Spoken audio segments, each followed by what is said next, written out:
Struktur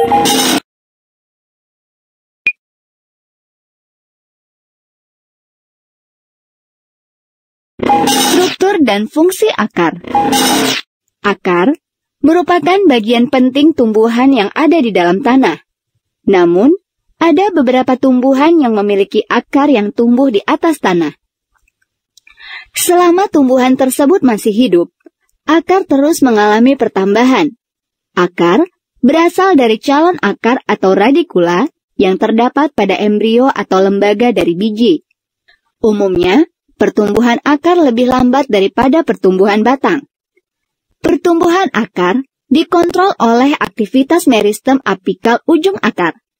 Meristem ini dilindungi oleh tudung akar atau yang berfungsi sebagai jaringan pelindung. Pada tumbuhan tingkat tinggi, sistem perakaran dapat dibedakan menjadi dua, yaitu sistem perakaran serabut dan sistem perakaran tunggang. Sistem perakaran serabut terdapat pada tumbuhan monokotil seperti padi, jagung, bambu. Sedangkan sistem perakaran tunggang terdapat pada tumbuhan dikotil seperti jambu, mangga, pepaya, wortel, bayam. Untuk mengetahui struktur yang ada pada akar, perhatikan penjelasan berikut. Jika dilihat secara keseluruhan, akar memiliki struktur luar atau morfologi, antara lain 1. Pangkal akar, bagian yang berhubungan langsung dengan pangkal batang. 2. Batang akar, bagian yang terdapat antara pangkal akar dengan ujung akar.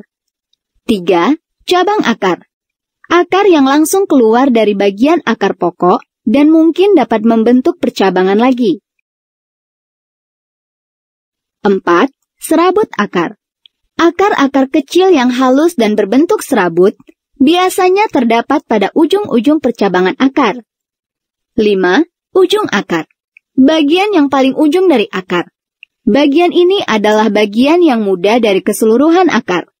Pada bagian ini, terdapat jaringan meristem apikal yang dilindungi oleh tudung akar atau kaliptra. 6. Tudung akar.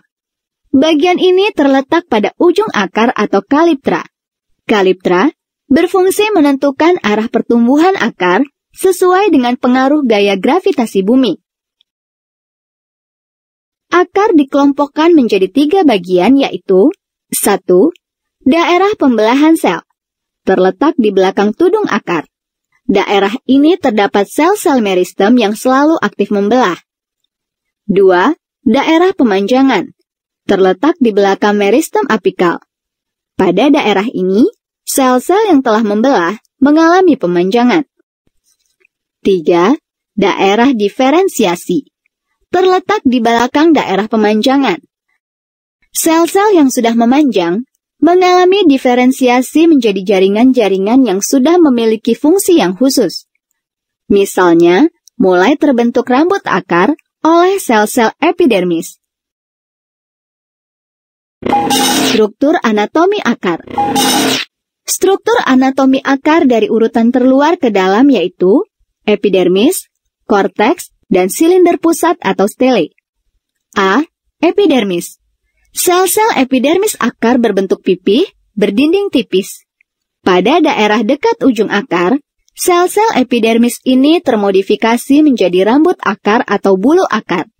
Bulu akar berfungsi menyerap air dan garam-garam mineral dari dalam tanah.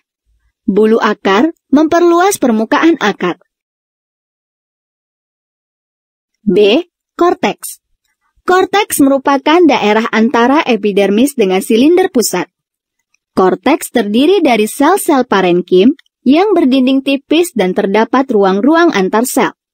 Pada akar, lapisan ini kadang berfungsi sebagai tempat cadangan makanan. Karena sel-sel korteks mengandung cadangan makanan berupa amilum dan substansi lain. Pada beberapa tumbuhan air, ruang antar sel parenkim memiliki ruang udara. Parenkim ini disebut aerenkima. Lapisan korteks dapat dibagi menjadi 2, yaitu lapisan luar atau eksodermis dan lapisan dalam atau endodermis. 1. Eksodermis. Lapisan luar korteks yang langsung berbatasan dengan epidermis dan dinding selnya mengandung suberin atau lignin. Eksodermis terdiri dari selapis sel atau lebih, berupa sel panjang dan sel pendek berselang-seling, atau satu macam saja. 2.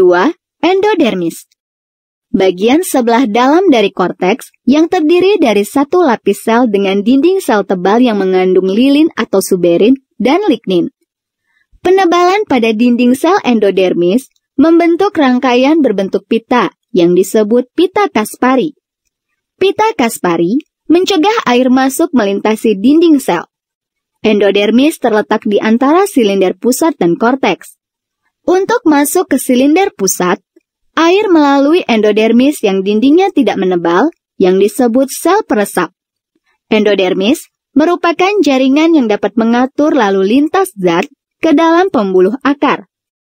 Selain itu, juga berfungsi menyimpan makanan cadangan.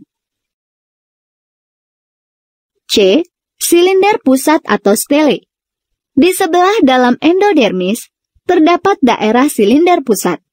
Silinder pusat menempati bagian tengah akar.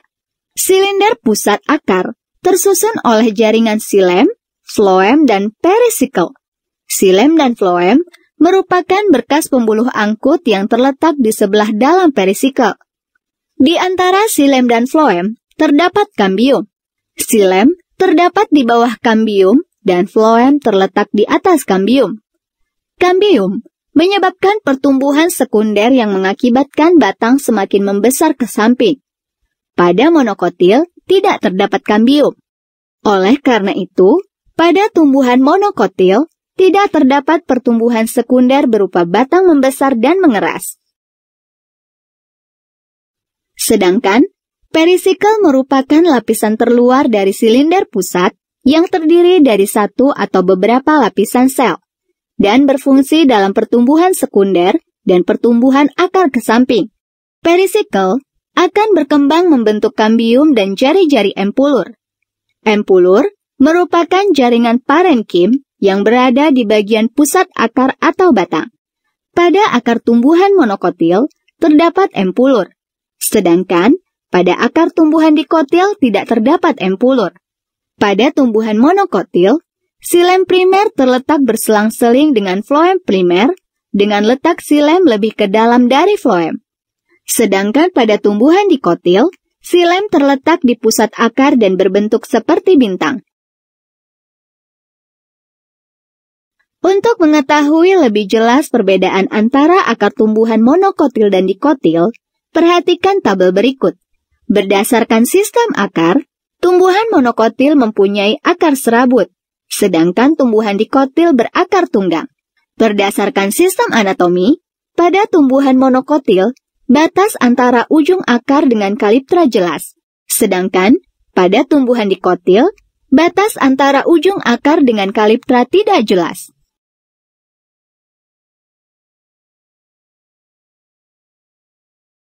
Pada tumbuhan monokotil, perisikl dapat terdiri dari beberapa lapis sel, sedangkan pada tumbuhan dikotil, perisikl terdiri dari satu lapis sel. Pada tumbuhan monokotil, perisikl hanya membentuk cabang akar.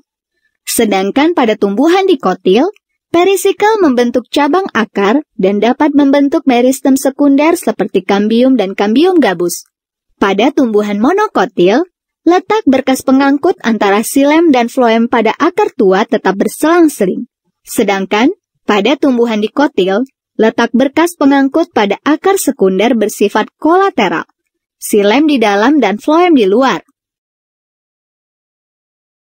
Selanjutnya, tumbuhan monokotil mempunyai empulur yang luas pada pusat akar. Sedangkan tumbuhan dikotil mempunyai empulur yang sempit dan tidak mempunyai empulur di pusat akar. Perbedaan yang lain, tumbuhan monokotil tidak mempunyai kambium, sedangkan tumbuhan dikotil, kambium tampak sebagai meristem sekunder. Dan, perbedaan yang terakhir atau berdasarkan sistem anatomi, pada tumbuhan monokotil, jumlah lengan protoxilem banyak atau lebih dari 12. Sedangkan, pada tumbuhan dikotil, jumlah lengan xilem antara 2 sampai 6.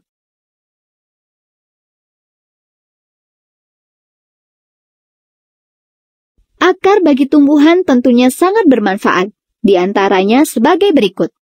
1. Sebagai organ penyerap air dan garam mineral serta hara yang diperlukan oleh tumbuhan dari dalam tanah secara osmosis. Air dan garam mineral kemudian dibawa ke daun untuk fotosintesis. 2. Melekatkan dan menopang tubuh tumbuhan agar tegak dan kokoh. 3. Pada beberapa tumbuhan, akar berfungsi sebagai tempat penimbunan bahan makanan, seperti ketela pohon, wortel, dan bengkoang. 4. Membantu pernafasan.